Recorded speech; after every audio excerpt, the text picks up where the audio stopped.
여러분들이 지금 입고 있는 그 옷, 혹시 어디서 만들어진 제품인지 아시나요? 아마 높은 확률로 메이드 인 차이나일 것입니다. 옷뿐만이 아니죠. 생활용품부터 가전, 자동차까지 중국산 제품은 이미 우리의 생활 깊숙이 침투해 있습니다.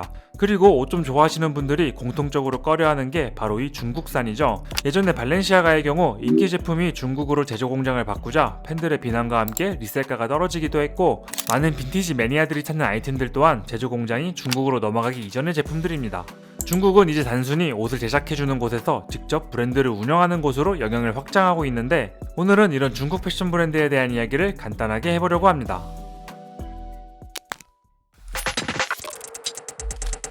아마 자동차 좋아하시는 분들은 볼보를 보고 중국차라고 하거나 벤츠를 보고 짱츠라고 하는 걸 들어보셨을 것 같은데, 프리미엄 브랜드로 인식되는 볼보와 벤츠이지만 중국 자본의 투입과 중국산 부품의 의존도가 높아지며 이런 놀림을 당하고 있죠.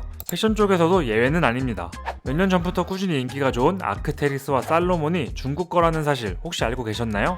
아크테릭스, 살로몬, 윌슨 등을 보유하고 있던 기업 아머스포츠를 중국의 안타스포츠가 인수하며 아크테릭스와 살로몬은 자연스레 중국 기업의 브랜드가 됐죠. 품질을 최우선으로 두는 아웃도어 브랜드들이기에 중국 기업 인수 소식이 전해지자 기존 브랜드 팬들은 큰 아쉬움을 토로했는데, 이런 사례는 조금만 찾아보면 훨씬 많습니다. 현재는 소유권 분쟁이 계속 진행되고 있긴 하지만 산드로, 마주, 발리 같은 브랜드들이 중국 기업에 인수됐고, 랑방 또한 중국 기업의 소유죠. 재밌는 점은 중국은 이런 럭셔리 브랜드를 인수할 때 중국이란 국적을 최대한 숨긴다는 것입니다. 아무래도 패션 브랜드를 새로 설립해 헤리티지를 만들어내는 것은 어려우니 이미 헤리티지를 갖추고 있는 브랜드를 인수하는 작전을 세웠지만, 중국 브랜드라고 하면 곱지 않은 시선이 따라올 것을 미리 알고 국적을 최대한 숨기는 작전을 택한 것 같네요.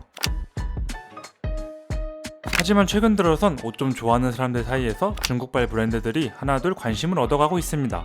이 중에 빼놓을 수 없는 게 바로 브론슨인데, 브론슨은 중국의 복각 브랜드로 몇 년 전부터 옷 좀 좋아하는 사람들 사이에선 가성비 복각으로 입소문을 탔던 브랜드로, 작년부터인가 무신사에서 정식으로 수입을 하면서 많은 유튜버분들이 다뤘던 브랜드이기도 하죠. 아이씨, 우리는 왜 광고 안 줘? 브론슨은 빈티지한 무드의 티셔츠부터 밀리터리 웨어, 셀비지 등 다양한 카테고리의 제품이 있는데, 중국발 브랜드답게 가성비가 엄청납니다. 가장 인기가 좋은 아이템은 역시 루필 티셔츠와 MA1 자켓인데, 이 티셔츠는 저도 한번 사서 입어봤는데 이게 생각보다 좋더라고요. 흔히 일본의 복각 브랜드에서 나오는 루필 티셔츠는 10만원이 넘는 경우가 많은데, 브론슨은 3만원대에 구매가 가능하고 퀄리티 또한 뒤처진다는 느낌이 크게 들지 않았습니다. MA1 자켓도 고증의 중심을 둔 디자인으로 일본 복각 브랜드의 3분의 1 가격이라 공홈에선 품절이고요.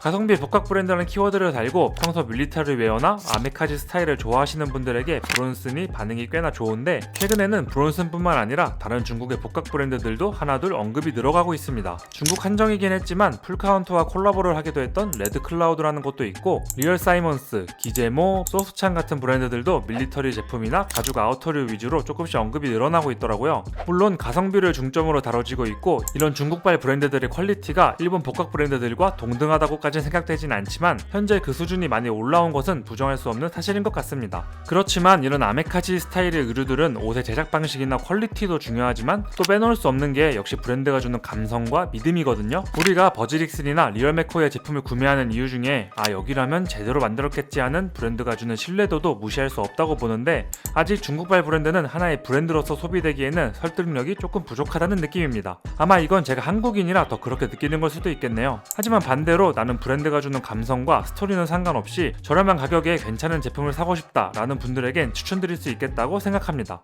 저도 이런 가죽 제품들을 보면 확실히 마음이 좀 흔들리더라고요. 가격이 확실히 저렴해요. 아니 근데 얘네들은 인건비라는 게 없나?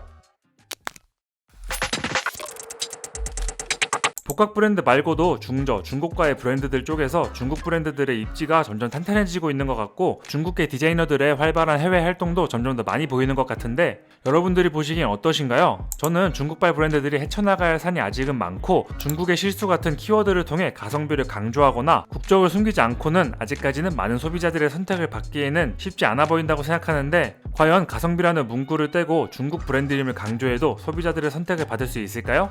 댓글로 자유롭게 의견 남겨주시길 바랍니다. 제가 오늘 준비한 영상은 여기까지이고요. 앞으로도 다양한 영상을 준비 중이니 포트베드 매거진을 구독하시고 더 다채롭게 라이프 스타일을 꾸며보시길 바랍니다. 끝까지 시청해주신 여러분 감사드립니다. 그럼 다음 장에서 만나요.